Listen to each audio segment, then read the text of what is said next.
Ignite your curiosity with Austin Next. We're watching Austin transform from a thriving ecosystem into a global superstar. With our host, Jason Scharf, we aspire to better comprehend the true nature of innovation. Together, we will uncover what makes a successful ecosystem and navigate the technologies shaping our future. Now let's dive into what's next.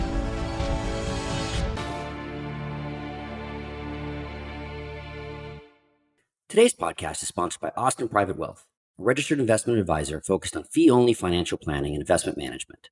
Their mission is to serve affluent clients with personalized financial advice, fostering a trusted relationship that will endure for generations to come. Austin Private Wealth is not just about managing wealth. They're about inspiring you to embrace a future filled with possibilities and helping you architect enduring legacies. Their core values of integrity, service, caring, excellence, and growth are at the heart of everything they do. Connect with them today at austinprivatewealth.com. Austin Private Wealth is a registered investment advisor.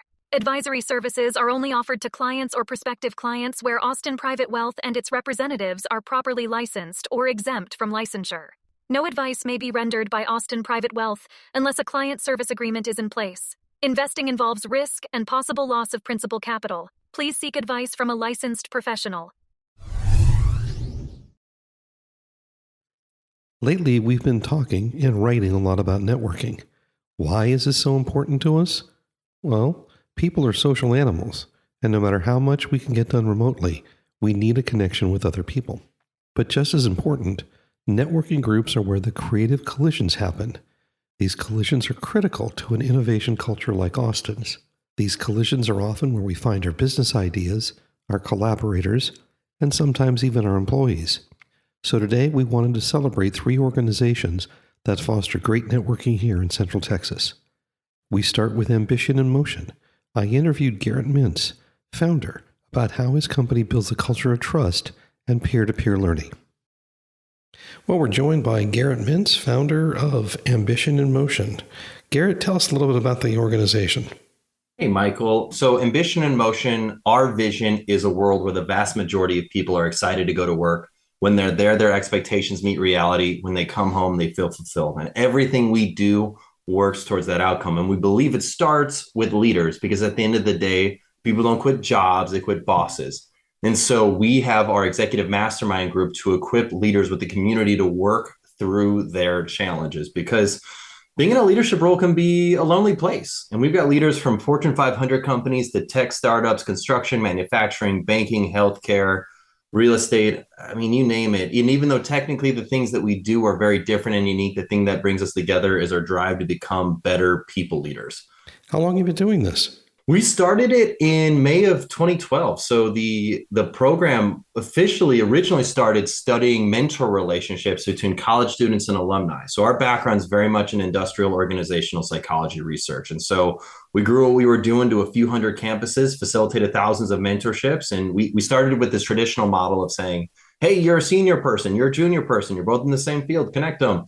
We found that only 18% of those relationships lasted for 6 months and were considered productive and quality to both participants. So I partnered with these industrial organizational psychologists. We studied that 18% and we identified these factors that if you adjusted right before a mentor relationship starts, it has a pretty profound impact on the longevity and quality of those relationships. And when I say mentorship, one of the things we found to be really effective is what we call horizontal mentorship. So not this hierarchical, I'm your mentor, you're my protege, but instead this mutual respect of, hey, I'm open to learning from you, you're open to learning from me. That had a profound impact on our mastermind group because then we could facilitate mentor relationships across industries, across fields, across sizes of companies, and people were guiding each other based on psychologically the things that drive them and that we know are preconditions for people having really effective mentorships. That's great. I think it's something I found a lot in my career as well. One of the biggest challenges we're facing in the Austin ecosystem is networks are becoming more separate and more insular. Remote work, divergent sectors, our growing geographic spread all have an impact on whether you can do a 3 name tag day anymore. How do you see these trends playing out here in Austin? Well, I mean, I do think we can embrace the remote element of it. I mean, for our mastermind group, we've got executives from all over the world in our mastermind group. So we bring in people from Europe, the Middle East, Canada, obviously Austin, Texas, and all across the country. But I think what's so cool is that there's so much power in our shared connection, our ability to actually communicate with each other. But I think what's most critical is that we have an element of vulnerability to all of that, and that there's a shared ethos of the thing that we're driving towards. So for us, our niche is people leadership. There's a lot of other mastermind groups where there's different focuses based on maybe demographic data, things that you're trying to achieve, things that you're working towards. And I think that's fantastic. But I think if we can focus on whatever shared ethos we all have together, that's the thing that brings us together, that allows us to drive forward. But to your point, we still can, I think we're getting back towards the 3 name tag day where we can go to 3 different networking events and be meeting with people. But I believe the connections that are built when it comes to these mastermind groups are more powerful when we're connecting based on a mission or a vision that individually we have for ourselves that we all share. And for us, it's this wanting to create a better work environment for our people because we want to be better leaders ourselves. Yeah, it's interesting. My first experience with mastermind groups like this was back when I was doing banking for auto dealers. And the manufacturers would have what they called 20 groups, where they'd pull together 20 auto dealers, single name plate, but from all over the country. And you were talking about peer mastermind groups as a perfect example of that. So are you doing yours virtually or are you doing yours in person? So we do a hybrid. So we do our group meetings virtually. So age group is between 4 to 8 executives, and we work through our challenges. Typically, we have a topic that we discuss. So, for example, last week, our topic was, what is our biggest challenge with creating a culture of innovation? And some leaders would share things like, oh, well, we don't have time to innovate. We're so busy. It's so crazy. I got to have people going, operationally hit this, and this. And then you have other, on the total opposite spectrum, you got other leaders that say things like, oh, well, our team is so innovative. We come up with solutions for problems that don't even exist. We come up with innovative ideas and then we put them out there and we create it. And then we're like, why aren't these people using this thing? And it's finding that happy medium. But the way our groups work is we vote on who we want to focus on. And the nice element of voting is that if I'm voting for you, more likely than not, I'm facing that challenge myself. It's called being put in the spotlight. We ask that person questions to clarify their circumstances and situation. And then we propose solutions based on things that we've experienced in our life and in our work leading teams and people. But then from the in-person element of it, we every quarter host an executive symposium. So our next symposium is on December 8th. It's in Austin. The topic is how to lead during times of recession uncertainty. So we bring in 3 panelists. We've got great networking, great foods and beverages, and it's great connection between a lot of executives that are in town. But for this topic, yeah, it's really relevant because whether or not a recession's coming, our people feel it, and we need to do something to create some clarity and just some certainty in their mind, so then they don't feel unsafe at work. And when I say unsafe at work, I mean, like, is their job in jeopardy? Right. Yeah. First off, I would have loved to have been a fly on the wall during some of those discussions. And secondly, although I won't ask you, I'd like a list of those companies that said they don't have time to innovate, so I know never to invest in them. You'd be surprised. Here's the thing. I think it's so hard to describe because we get so busy in the day-to-day of what do we think we need to be doing. And then all of a sudden we become blockbuster. We become obsolete. We think like, oh, let's just keep the train running. Everything's going okay. And then all of a sudden Netflix, bam, comes right up, steals out our business right beneath us. And we weren't ready or prepared for that. So I think for a lot of teams that say they struggle to find time to innovate, it's a product of habit. I'm a big believer in atomic habits. I think if we don't set regular time, whether that be daily, weekly, monthly, quarterly, annually, whatever, to innovate, we will never innovate. You're right. If you don't measure it, you're not going to get it. We have this huge influx of newcomers into the Central Texas region, talent coming from functions, sectors, geographic areas. How do you work with your leaders to build trust in these new, not so much hybrid anymore, or not so much remote anymore, but now hybrid organizations? I'm a big fan of vulnerability-based trust.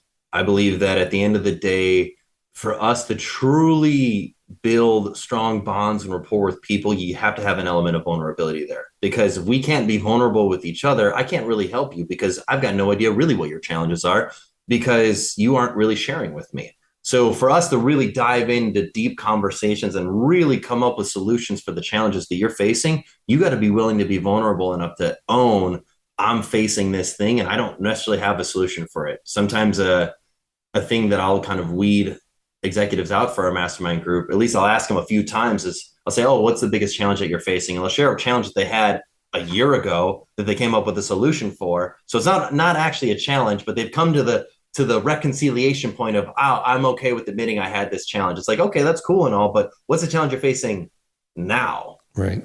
Big difference between the two.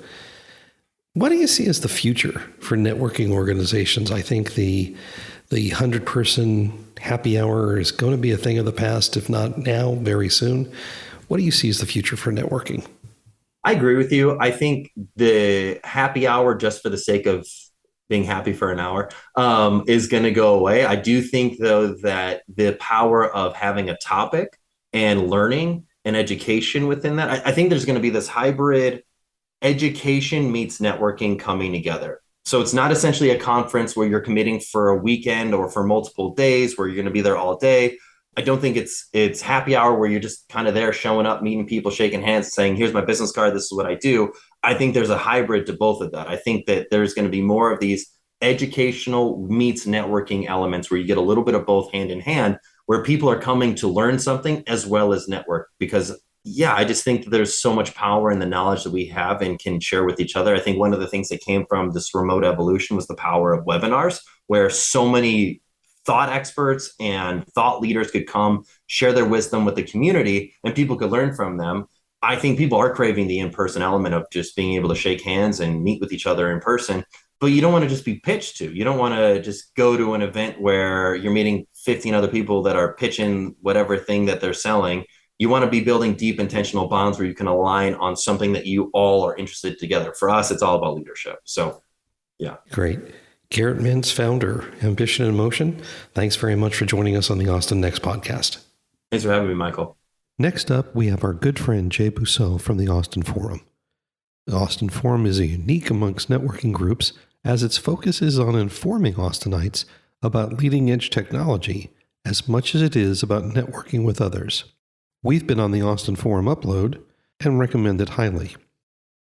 Welcome, Jay, to the Austin Next podcast. Thanks for having me. You were nice enough to have both Jason and I on the Austin Forum Upload, so we thought we'd return the favor. That was a really great episode, by the way, so I hope we can do this crossover more often. Absolutely. Absolutely. I had another group talk about wanting to do a podcast. And they said, well, we're not competing with you guys. I said, no, you don't understand. The more, the merrier. We like it. Yeah. So I find Austin Forum unique. And one of the things that I find unique about it is its focus on education and learning and really getting into technologies. I know you guys talk about it as part of your core definition of yourselves. Why don't you tell us real quickly about Austin Forum's approach to knowledge? Sure. So full name, of course, is the Austin Forum on Technology and Society, and that is a logical and. So we want topics that are at the intersection of technology and society. So even when we cover something like AI or blockchain or IoT, we don't cover just the technology aspects of it. We cover the societal implications. How is it advancing business? How is it helping government agencies address their mission? How does it affect education and so on? But you're right. We believe that we have sort of a three-tiered mission in everything we do. Tier one is everybody who consumes our content should learn something. Even if they're an expert, they should learn something. But we have to make sure that we open all of our content with information for people who are new to that technology. It doesn't mean they're new to technology. It might be an AI person coming to learn about blockchain or a blockchain person coming to learn about IoT and so on and so forth.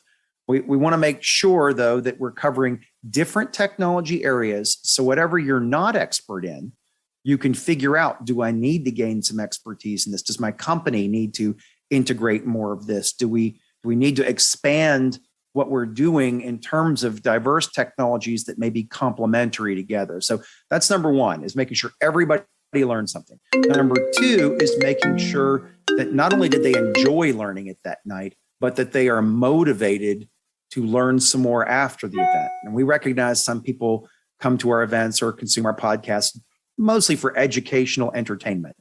But we want to inspire a subset of those to go learn more after. We see ourselves as starting the spark for people to broaden their tech understanding and maybe go deeper into other techs. And we have a number of attendees over the years who've credited us with making their awareness about something else interesting, inspire them, and changing their careers.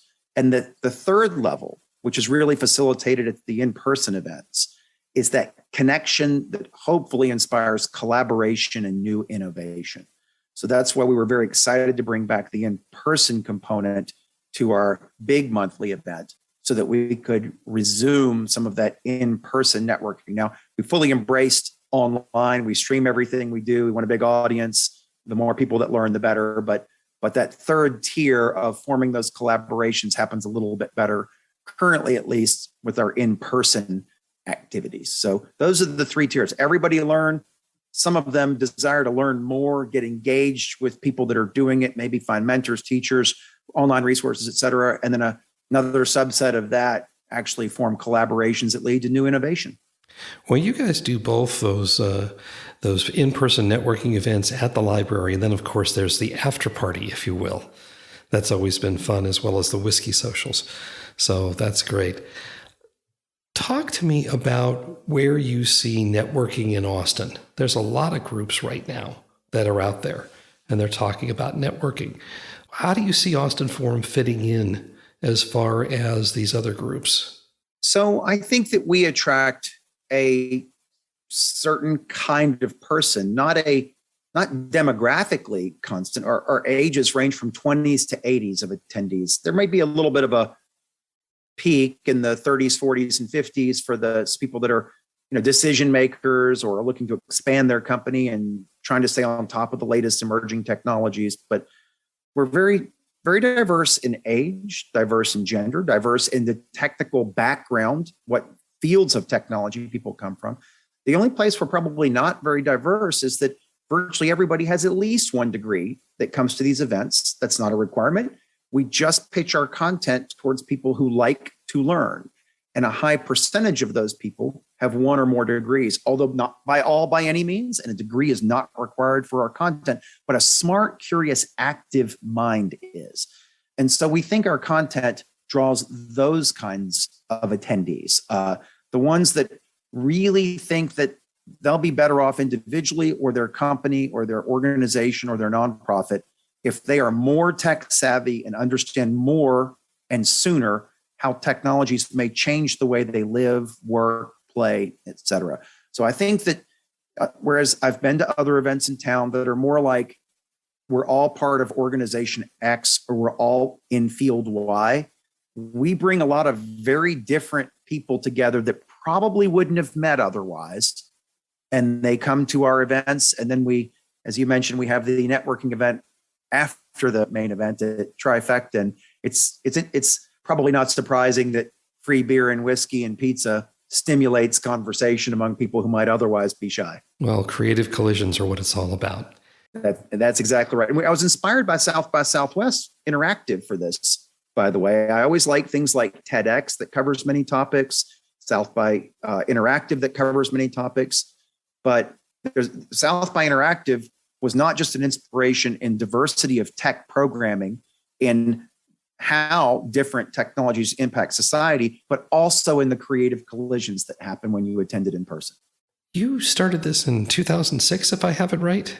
Yeah, when I was director of the Texas Advanced Computing Center in 2006. Yeah. A lot's changed in 16 years. What do you see in terms of Austin Forum? It's 16. You're right. I hadn't actually done the math. So when I started it forever ago, the goal was always to have it come downtown. And we used to do it up at the research campus of UT in the early days. Then we made it most of the way downtown at the AT&T Center. So wait.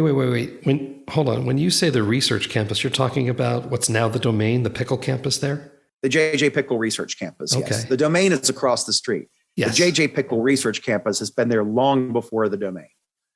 I'm not sure it'll be there long after the domain seems to be engulfing everything, but the research campus has a number of world-class laboratories and facilities there, but it's farther from the center of mass of Austin, especially in those days. And I didn't say far from it, I just said a little farther. But we always wanted to be in the very center, and that was downtown. Now, we didn't know, of course, there was going to be a pandemic and people were going to stop coming in person. We also didn't anticipate traffic would get so bad in Austin that it makes people, even though we're in the center, it's still an impediment to attend events in person if you're coming from too far away during rush hour. So in a way, the silver lining of the pandemic is we can deliver our content streamed to people for whom just traffic and congestion might be inhibitors for it. That's probably been the pandemic and the growth of Austin have both contributed to us now being much more online than we've been, because we always valued the networking. We valued that tier 3 I mentioned a little while ago. So we always wanted to be in person, but now we're embracing both.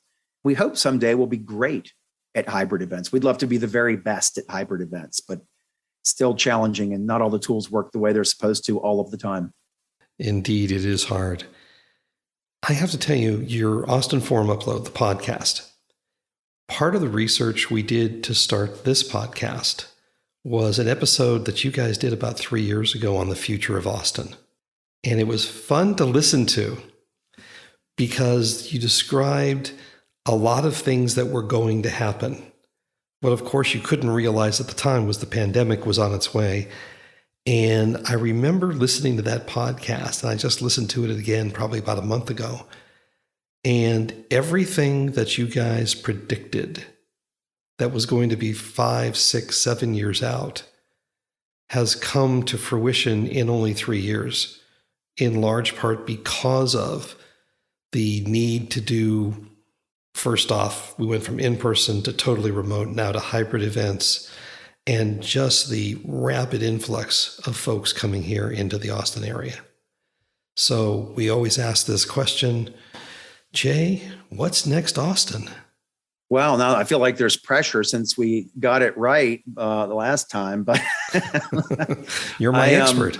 I think that one of the things that I do fully expect in Austin is continuing diversification of the tech sector. Our history is as a semiconductor city, and it used to be design and manufacturing of chips.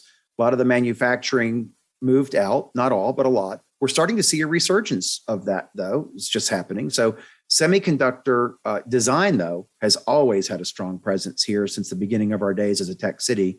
So we really have a tremendous expertise in design. I mean, Intel has designers here, NVIDIA, AMD, ARM, IBM. That's 5 tremendous companies that are designing in part their next silicon here. And we're starting to see interest from Samsung and others in Austin as well. So, I project that whereas for a time it seemed like maybe we wouldn't retain our semiconductor crown when Semitech moved to New York or whatever, I think it's really clear that MCC and Semitech built a solid foundation for us, and we're going to be as strong or stronger in semiconductor as we've ever been. Well, I should say definitely stronger. And I think of us as the leading silicon tech city in the country now, even on par with Silicon Valley in that area of tech. Now, where we're not on par with them is software. We have a number of great software companies here.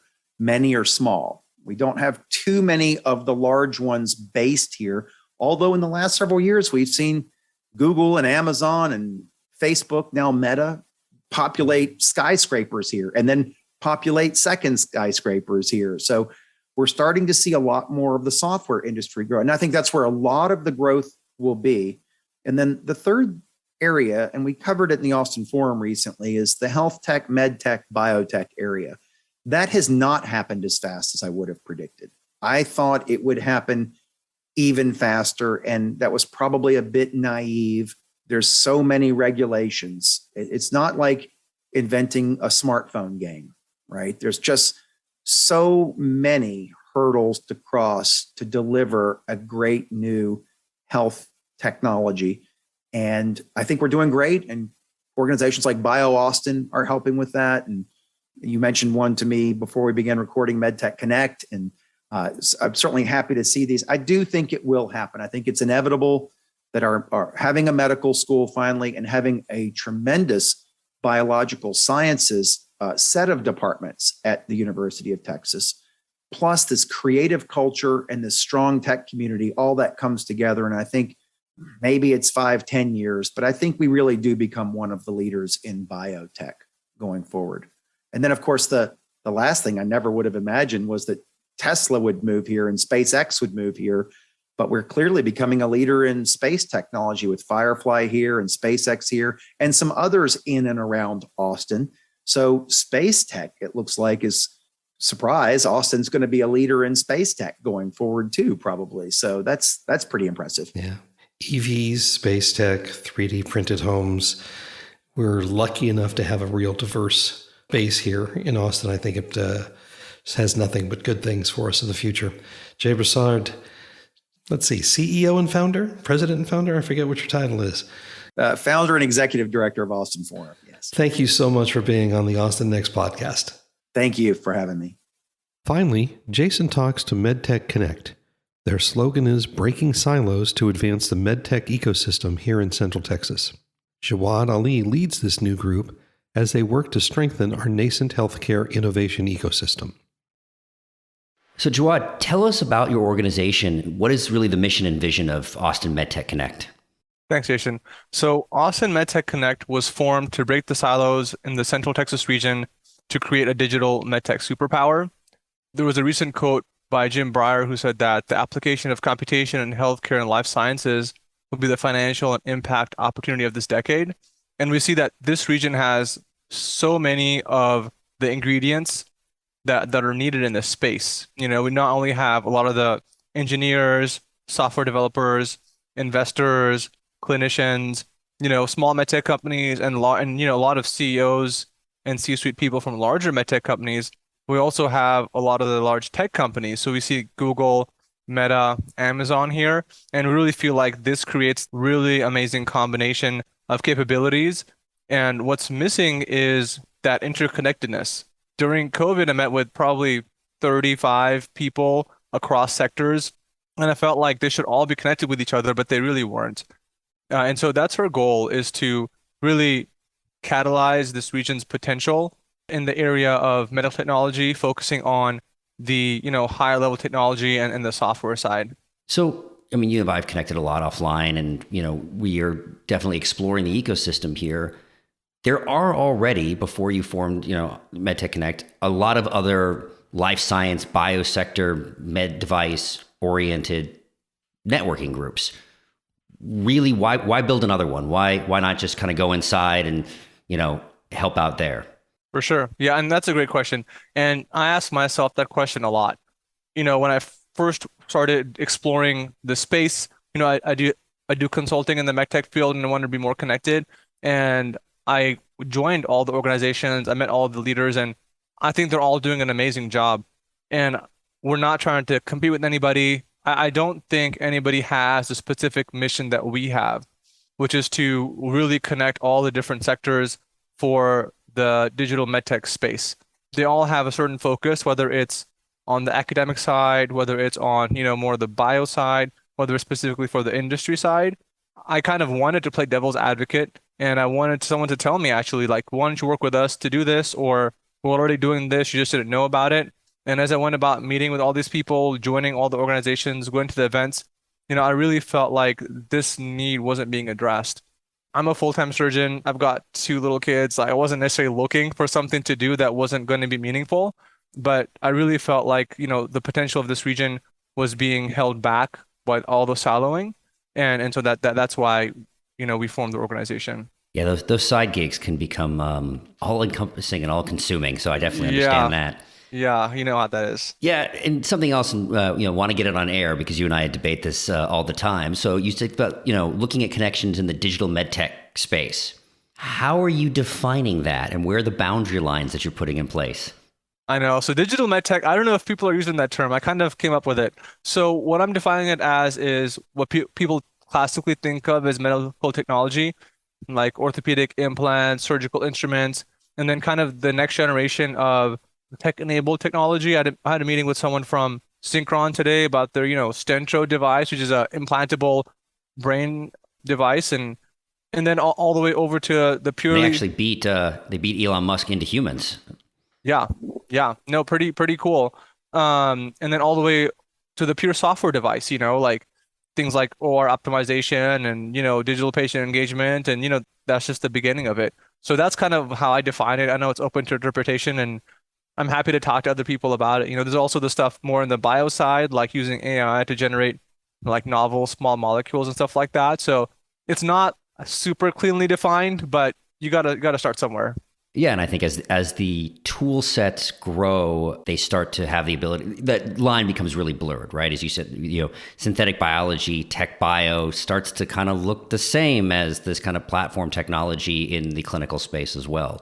So, how are you trying? You said the mission is something different, right? Trying to connect people in getting rid of the silos in the space. How are you trying to drive these unique creative collisions that you weren't seeing are happening? Yeah, it's a good question. And I know you and Tom Singer talked a little bit about it in your last episode. So, there's different kinds of events that happen. One is kind of the big, happy hour, everyone comes, you kind of hang out. And I think there's a role for that. What it's not addressing is, having a density of the relevant people at the event, right? For it to lead to meaningful, not just conversations, but relationships that further people's business and professional objectives. And so we're doing a combination of events. One is that smaller in-person dinner event, which you went to last time, about 16 people, invite only, kind of really thoughtfully put together guest list. Other one is a 75-person larger event with a panel, and then more of the networking side of it, still invite only, still kind of, with a focused guest list. And we're going to alternate between the two.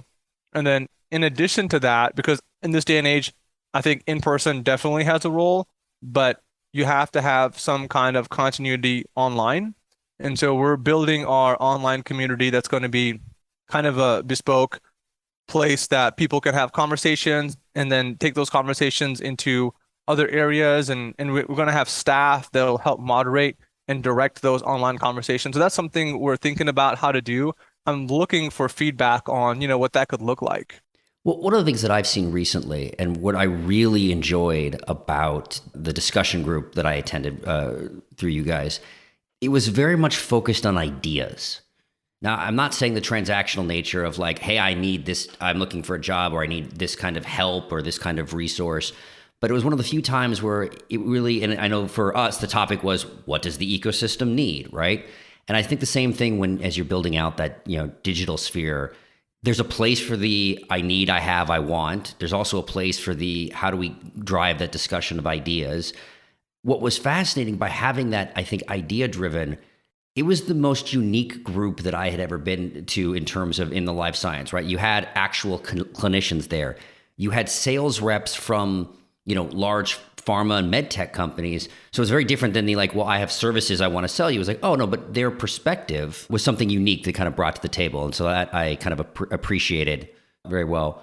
So what do networking and industry groups need to do differently to kind of better serve the members, both individuals and companies? I think two things. I think one is really knowing all the people involved.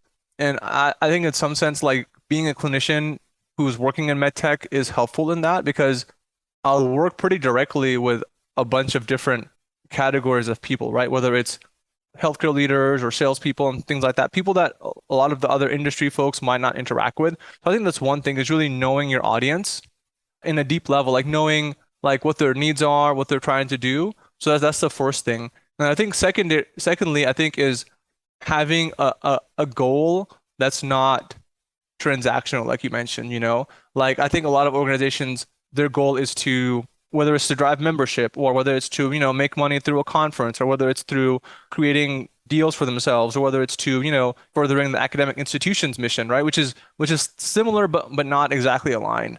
So I think those two things I would say are the things that we're hoping will lend to our strength is really knowing the different members of the ecosystem and understanding, what they want to do, and then serving that in hopefully not a self-focused way or not a transactional way. I think the more people that we get to be thinking from a second order perspective of, if the Austin ecosystem thrives, I don't care whether it's the life science, whichever one we're talking about, then I will thrive, and give it that kind of, there's a little more faith behind it. There's a little more that this is going to happen. I think the better off we all end up being in these kind of collaborative and connection type of groups. So, $1 million question. What's next, Austin? Yeah, I've been waiting for this question my whole life, Jason. I'm glad I could pose it to you then. Yeah. So, I think for us, I really see a huge opportunity in this digital medtech space. I really think we have a lot of the key ingredients. I think that, we're at a unique point in time, a unique point in space. And CS Freeland kind of alluded to this as well. I think you see all of the awesome things that have happened in Austin over the last, 30 years. But I think you look forward to the next 10 years. And I think there's a potential here to be a real force in changing not just, the medical technology space, but also providing solutions for patients and for clinicians to really impact how care is delivered, the modalities we have to deliver it, the modalities we have to measure that. I really think that Central Texas has a large role to play in that. I love it and agree with it. Thanks for joining us. My pleasure. Thank you. Sometimes it's hard to figure out which networking groups are the right ones for you. Today, we've taken a look at 3 groups with very different goals and tactics. If we left out your favorite, please let us know on our website, austennextpodcast.com. So what's next, Austin? We're glad you've joined us on this journey. Please subscribe at your favorite podcast catcher, leave us a review, and let your colleagues know about us. This will help us grow the podcast and continue bringing you unique interviews and insights. Thanks again for listening, and see you soon.